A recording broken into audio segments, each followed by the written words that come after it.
로마서 8장 25절에서 28절까지입니다. 만일 우리가 보지 못하는 것을 바라면 참음으로 기다릴지니라.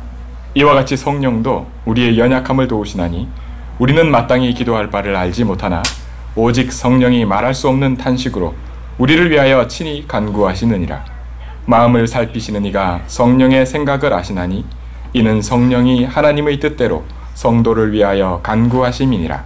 우리가 알거니와 하나님을 사랑하는 자 곧 그의 뜻대로 부르심을 입은 자들에게는 모든 것이 합력하여 선을 이루느니라. 아멘.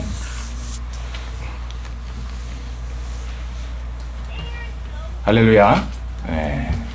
오늘 여기서 여러분에게 주시는 이 말씀 속에서 정말 이때까지 없었던 하나님께서 주시는 참된 말씀 성취의 응답이 있길 바랍니다.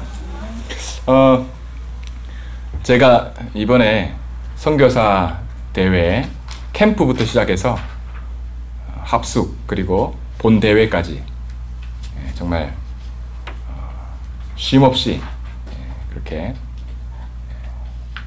말씀의 은혜 가운데 있다 왔습니다. 우리 권사님이 저한테 카톡으로 하나님으로 하여금 쉬지 않으시게 하겠다고 이렇게 그렇게 하셨는데 진짜 거짓말이 아니고요. 쉼없이 은혜가 쏟아지더라고요. 이제 끝날 때쯤 이제 본 대회가 이제 시작될 때쯤 이제 마치고 하루 전이죠. 권사님이 잠깐 쉬셨는지 기도를 제가 너무 좀 건강해지겠다는 욕심에 그 선교사들을 위해서 무슨 안마기 같은 거를 이렇게 놔놨더라고요. 거기 이제 안마기를 앉아서 이렇게 뒤에 이제 이렇게 뭐 만져주는 거 있지 않습니까? 머리하고 이렇게 척추하고 이렇게 막 기계로 그거를 이렇게 한번 했는데 한 번 더 하라는 거예요. 한 개 더 있다고, 더 좋은 기계가 있다고. 건강해지겠다는 욕심에 한 번 더 했거든요. 그랬더니 그날 밤에 시름시름 아프기 시작하더라고요. 그래서 제가 이거 건강해지려는 욕심에 내가 잘못했구나 그런 생각이 들더라고요. 생각보다 한국이 좀 많이 춥더라고요. 여기 LA만 있다가 저도 체질이 벌써 여기 체질이 됐는지 한국 가서 그 추위가 한국 추위는 다르더라고요. 여기 추위하고는 추위가 틀려요. 그래서 거기 이제 시카고에 있다가 지금은 한국에 들어가서 잠깐 계속 훈련만 받고 있다는데 그 백승용 목사님이라고 있어요. 백 목사님이 저한테 그런 얘기를 해요. 자기가 시카고에도 추위가 있고 추운 곳인데 한국에 오니까 이 겨울 추위가 시카고나 미국의 추위하고는 다르다고 그런 얘기를 해줍니다. 어쨌든 그 모든 이 과정 중에 나는 기도의 배경이 있다고 하는 것을 다시 한번 또 느꼈습니다. 그리고 이게 캠프 그리고 합숙 본대회지 않습니까? 근데 유 목사님이 딱 그렇게 얘기는 안 하셨는데 메시지 중에 지나가듯이 얘기를 하셨어요. 그게 뭐냐면 선교사들의 캠프는요 120여 명이 신청을 했어요. 선교사님들이. 근데 당일날 40명이 채 안 되게 오셨어요. 39명이.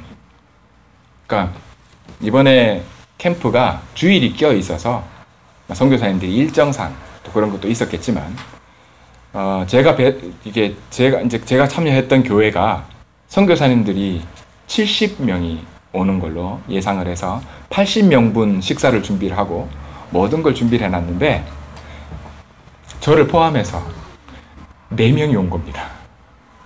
그러니까 교회가 좀 황당할 거 아닙니까? 70명이 선교사님이 오신다고 80명분 식사도 준비를 하고 현장도 그렇게 다 준비를 해놨는데 4명이 왔으니 좀 당황해하는 눈치더라고요. 그런데 진짜는 캠프였어요. 네. 제가 아마 그런 얘기를 가기 전에 권사님에게 한번 말씀드렸을지 모르겠습니다. 아마 캠프는 많이들 참석을 안 할 거라고 제가 말씀을 드렸던 것 같아요. 정말 그렇더라고요. 알고는 갔지만 정말 그랬습니다. 근데 진짜는 캠프였습니다. 그리고 유 목사님 말씀이 합숙은 위로고 본대회는 설득이라고 얘기를 하시더라고요. 그만큼 전도와 선교의 참된 축복과 내용은 사실상 캠프 속에서 다 누릴 수 있고 볼 수 있게끔 하나님이 인도하신다는 걸 그렇게 말씀하시는 줄 믿습니다. 그럼 제가 이제부터 그래도 한국의 귀한 선교사 대회 그 축복의 영적인 흐름 속에서 제가 받은 은혜를 여러분들에게 꼭 전달해야 되지 않겠습니까? 오늘 말씀대로 가장 이 모든 축복을 누릴 수 있는 가장 근본되는 건 뭐냐면 하나님께서 우리를 부르셨다는 겁니다. 하나님의 뜻대로 우리를 부르셨다는 겁니다. 부르심을 입은 자가 바로 납니다. 그래서 언뜻 보기에 내 생각이나 내 판단에 혹은 사람들의 말에 그래서 되냐 혹은 그러니까 안 되지 하는 모든 것들은 사실은 우리가 속기 쉽고 우리의 오래된 체질과 우리가 잘못 알고 있는 오해하고 착각하고 너무 속기 쉬운 그런 것임을 말씀 속에서 확인하는 은혜가 있길 바랍니다. 만약 요셉이 형들이 노예로 팔았는 그 팔려가는 순간에 요셉이 나는 왜 이렇게 팔려가나? 내가 꾼 꿈은 이게 아닌데. 그럴 수도 있다면 그건 속는 겁니다. 우리 자녀들이 혹 어떤 어려움이나 문제에 봉착했을 때 나는 왜 이런가? 이런 생각들이 들 수는 있겠지만 그 생각에 잡히거나 거기에 속아버리면 빼앗기는 겁니다. 사실은 하나님을 사랑하는 자, 곧 그의 뜻대로 부르심을 입은 자들에게는 그래서 하나님께서 모든 것을 합력해서 선을 이루겠다고 약속하고 계시는 겁니다. 오죽하면 하나님은 유혹하는 하나님이 아니라 미혹하는 하나님이 아니라 하나님은 우리를 시험하십니다. 왜요? 더 큰 축복의 응답을 누릴 수 있는가 없는가의 그릇을 확인하시는 겁니다. 그래서 오죽하시면 정말 시험에서 항상 피할 길을 내시겠다고 약속까지 하십니다. 그러면 되죠 그렇지 않습니까? 정 감당할 수 없으면 피할 길까지 내시는 하나님이십니다. 그러니 참된 응답에 도전하는 그런 용기를 우리가 말씀 속에서 얻어야겠습니다. 가장 근본의 시작을 나는 하나님께서 부르셨고 내가 이 부르심을 입은 자라는 은혜를 잊지 마시기 바랍니다. 이번에 캠프 속에서요, 그 주변 교회 7교회가 캠프를 신청을 했더라고요. 그 중에 이제 RUTC가 있는 RUTC가 있고 그 신학교가 있는 거기에 교회가 하나 섰더라고요. 왜냐하면 직원들이나 임직원들이 따로 예배를 드릴 곳이 없고 그러다 보니까 거기 교회가 생긴 지 한 5년 정도 됐다고 얘기를 하더라고요. 이제 그 교회에 저와 함께 4명이 선교사님이 갔습니다. 한 분은 중국에서 오신 여자 선교사님이고 한 명은 이제 통역하는 광저우에서 이건 얘기를 하면 안 되는 거라서 내용이 알아서 하여튼 그 선교사님 통역으로 한 분 붙었고요. 그 또 한 분은 이제 제가 말씀드렸던 시카고에서 백 목사님 그렇게 같이 캠프를 참석했습니다.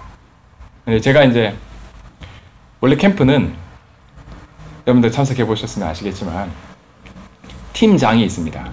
그 팀장으로는 RTS 그 선교사 훈련원에서 훈련받고 있는 전도사님 한 분이 있더라고요. 그분이 팀장으로 이렇게 했고 우리가 이제 팀원으로 배속이 됐는데 그분이 이제 그 교회의 모든 현장 속에 이제 전체 섬기시는 그 교회 담임 목사님 말고 부목사님이 한 분 계시더라고요.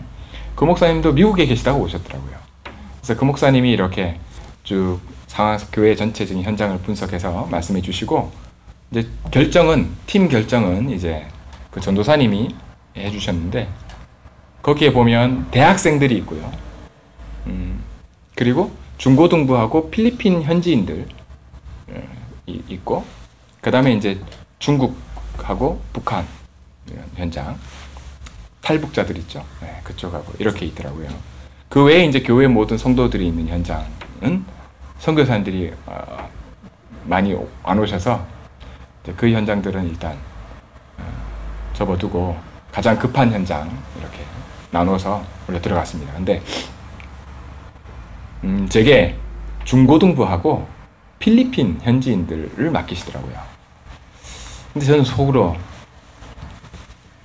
필리핀 현장이면 제가 영어로 메시지를 해야 되거든요. 그러니까 약간 살짝 부담이 되는 거예요. 그래서 이걸 얘기를 해 말어. 그래서 제가 중고등부 사역도 하고 대학생들도 같이 사역을 해봤기 때문에 뭐 대학생 사역만 하면 좋겠다 싶은데 우리 시카고에서 있다 오신 백 목사님도 전혀 얘기를 안 하시더라고요. 그래서 그냥 인도 받자. 원래 캠프는 성령 인도기 때문에 이렇다 저렇다 얘기할 필요가 없다 해서 그냥 인도 받았습니다. 근데 마침 이제 필리핀 현지인들 중에 그 상황이 어떻게 되냐니까요. 두 부부가 같이 출석을 하더라고요, 교회에. 근데 이 두 부부가 불법 체류예요, 한국에. 근데 필리핀 불법 체류 그렇게 된 분들은 케이스가 딱 하나밖에 없답니다. 그 공장에서 주인이 이 사람들이 너무 좋아서 그냥 남아 달라고 하는 케이스랍니다. 아니면 들어갔다 다시 들어와야 되니까 그게 쉽지 않다는 겁니다. 이 사람들 들어가서 또 뭐 받아서 또 나오고 하는 게. 그래서 그냥 있어 달라 해서 있는 경우랍니다.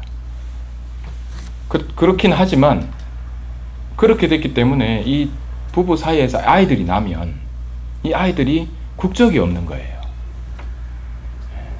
이제 중고등부에 딱 갔더니 이 국적이 없는 이 아이 둘이 있더라고요. 이제 그 출석하는 아이들, 부모의 아이들이죠.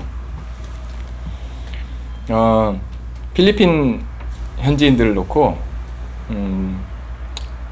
제가 또 부족하나마 여기서 영어 전도 학교도 영어로 현지인들하고 했기 때문에 근데 그러나 영어를 자주 쓰는 게 아니지 않습니까?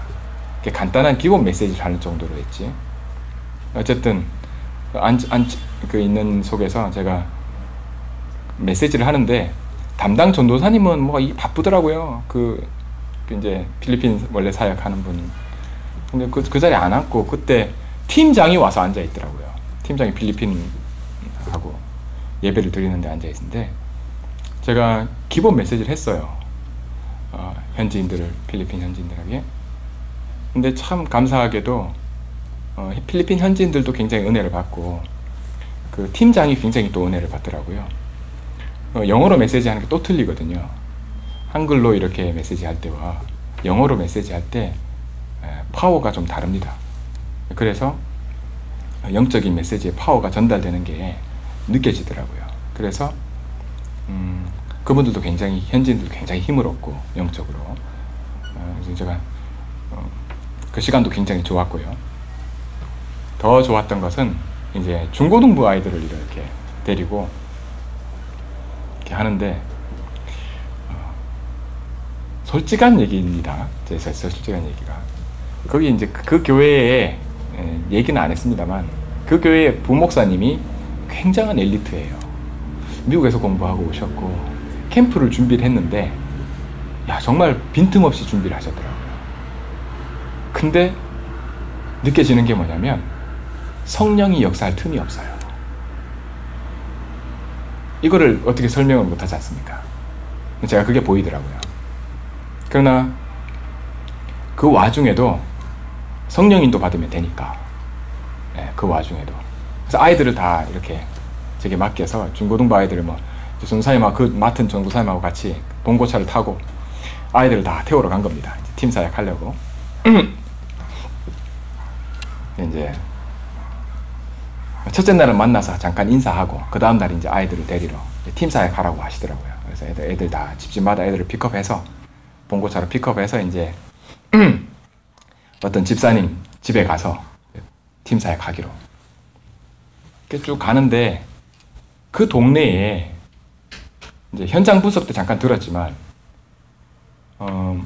무속 무당집 있죠. 예, 깃발 꽂아놓은.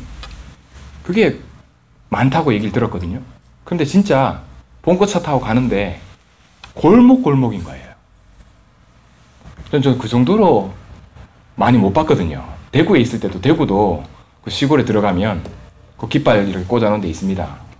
마을에 많아야 두세 개거든요. 시골에.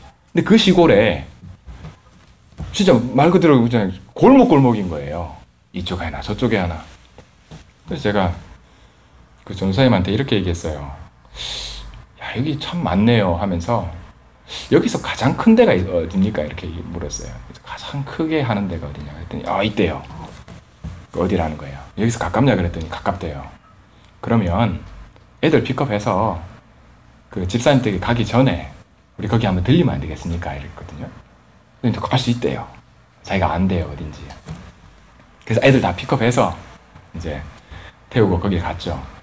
갔더니 이제 전사님이 내려서 이제 거기 담당하는 그 남자가 있더라고요. 거기 만나서 잠깐 우리가 여기 왔다, 보러 왔다 하고 얘기를 하고 안내를 다 받은 겁니다. 그 이제 나이가 한 40대 후반 정도 되는 건장한 체격의 남자인데 이분이 이제 우리를 다 쭉 안내하는 겁니다. 그런데 진짜 크긴 크더군요. 난 무당집 치고 그 정도로 크게 하는 데는 또 처음 봤습니다. 그냥 단순 무당이 아니고 고객이 그 동네 고객이 아니에요. 서울 일대 아주 그냥 그러니까 경기도 일대 거기서 온답니다. 그 이제 봤더니 사당이 신당이라 가지고 그죠? 신당이 어림잡아 7, 8개예요. 그것도 그냥 대충 한 게 아니고 아주 잘 지어놓은 게요. 한 곳에는 또 뭐 그 박정희 대통령 사진하고 유경수 여사 사진까지도 걸어놓는 데가 있고, 네. 이제 구터를 또 운동장처럼 넓은 데를 딱 해가지고 털을 닦아가지고 정자 같은 거 딱 만들어 놓고 한쪽에는 이제 그 뭡니까 무슨 이래 또 뭘 만들어 놨어요. 뭘 이렇게 집어넣고 촛불 넣고 이렇게 하는 데 있잖아요. 쭉 보여주고 이렇게 돌다가 한 사당에 들어갔는데 거기는 이제 애기 동자 같은 그런 것도 있고 뭐 부처상도 이렇게 다 갖다 놨잖아요. 그 사람 말이 팔이 여러 개 달린 거 있잖아요. 인도에서 이렇게 하는 그렇죠. 저게 이번에 새로 들어온 거라고 그러더라고요. 근데 애들이 그분한테 물었어요. 근데 왜 과자를 올려놨어요? 이래 놔둔 그 애기 동자 같은 모습도 있고 한데 그 앞에다가 과자를 놔둔 거예요. 애들이 신기해가지고 왜 과자를 갖다 놨냐 그랬더니 그거는 애기 귀신이 와서 먹으라고 그 과자를 갖다 놨다는 거예요. 애들이 웃더라고요. 근데 제가 그분한테 물었어요. 혹시 여기 그래도 여기 우리 이제 신학교도 있고 우리 거기서 왔는데 여기 전도사님한테 얘기 듣기로도 이제 여기 많이 목사님들하고 캠프하러 많이 돌아다녔다는 얘기를 들었거든요. 목사님들하고 많이 오셨겠네 그랬대요. 그러면 복음 메시지 들었겠네 그랬죠. 그랬더니 한 번도 들은 적이 없다는 거예요. 그래서 제가 속으로는 생각하기를 왜 안 전했겠나, 전했는데 안 들렸겠지 싶더라고요. 그래가지고 복음을 설명했죠. 일단은 당신 여기 어떻게 해서 오게 됐냐 부터 시작해서 이렇게 쭉 얘기 들었어요. 뭐냐니까 자기 성가대 지휘까지 했대요. 근데 신병이 와가지고 칼로 자기 몸을 찌를 정도로 고통이 왔대요. 그걸 해결해 보려고 하늘산 기도원 알죠? 하더라고요. 알지. 하늘산 기도원부터 시작해서 여의도 순복음교회, 그다음 영등포 어디 가면 교회에 귀신을 꺼내서 병에 담아두는 그 교회가 있대요. 그런데 아니야 그러더라고요. 그건 들어는 본 것 같은데 잘 모르겠다 그랬죠. 네, 그런 것부터 시작해서 하여튼 안 다녀본 데가 없는 거예요. 어쨌든 해결받아 보려고 이렇게 교회를 다녔던 친구니까, 지휘까지 했던 성가대 지휘까지 했던 친구니까. 결국은 그럼 해결 안 됐으면은 그 내림꽃 했겠네. 제가 물었죠. 그랬더니 했어요. 내림꽃은 어떻게 했냐 그랬더니 무당 둘이 자기 내리굿을 해줬대요. 했는데 얼마 줬는데 그랬더니 350만 원, 그때 당시 돈으로 350만 원을 줬대요. 근데 재미난 얘기가 내리굿을 하는 중에 이 무당 둘이 도망을 가버리랍니다. 너무 세가지고 이 남자한테 들린 귀신이 너무 센 거예요. 결국은 이 남자를 괴롭히던 그 귀신을 자기 안에 접신하는 거 있죠. 그건 못한 겁니다. 만약 접신을 하게 되면요, 제가 본 그 접신한 분도 예수님을 영접하고 복음 받을 수 있는데, 접신을 하게 되면 굉장히 힘들어요. 영적으로 회복하는 게. 그런데 이분 얘기 듣다 보니까 이게 접신을 안 한 거예요. 못한 거죠. 하려다가 우리 무당들이 도망을 가버렸다니까. 근데 잘 됐다. 이제 아주 뭐 하나님 은혜다. 당연히 이제 복음 그리스도면 끝난다. 왜 그리스도가 필요하냐? 부터 시작해서 설명을 했죠. 그리고 영접하자 했더니 자기 영접하면 여기서 쫓겨난다는 거예요. 그도 그렇게 이제 그 주인이 있거든, 여자 주인이. 그 여자 주인하고 자기하고 이런 것들을 이래 준비하고 만들었다는 겁니다. 자기가 부모 형제도 다 자기 찾아오지 말라고 이제 그런 상황인데 이제 그렇죠. 그래 제가 안타까워서 이제 길을 따라 내려오면서 다시 물었어요. 그러면 내가 말한 복음을 마음에 믿어지냐? 다시 물었죠. 그랬더니 자기가 믿어진대요. 그럼 끝난 거예요. 마음으로 믿어 의에 이르고 입으로 시인해서 구원에 이르느니라. 입으로 시인하는 시간표가 반드시 올 줄 믿습니다. 근데 제가 이 복음을 전하는 거를 그 고등부 아이들이 봤어요. 하나님이 보게 하신 거죠. 복음을 전하는 게 이렇게 쉬운 거구나. 복음 전하면 되는구나. 그래서 갔다 와서 현장 포럼을 하는데 한 고등부 애가 얘기를 하면서 울더라고요. 그분 얘기를 하면서 그래서 저는 왜 저렇게 우나 뭘 그렇게 울 일인가 이래 싶었는데 그렇게 그 아저씨가 불쌍했나 봐요. 그러나 시간표는 아이들이 그걸 봐야 될 이유가 있었다고 봅니다. 그러니까 진짜는 캠프죠.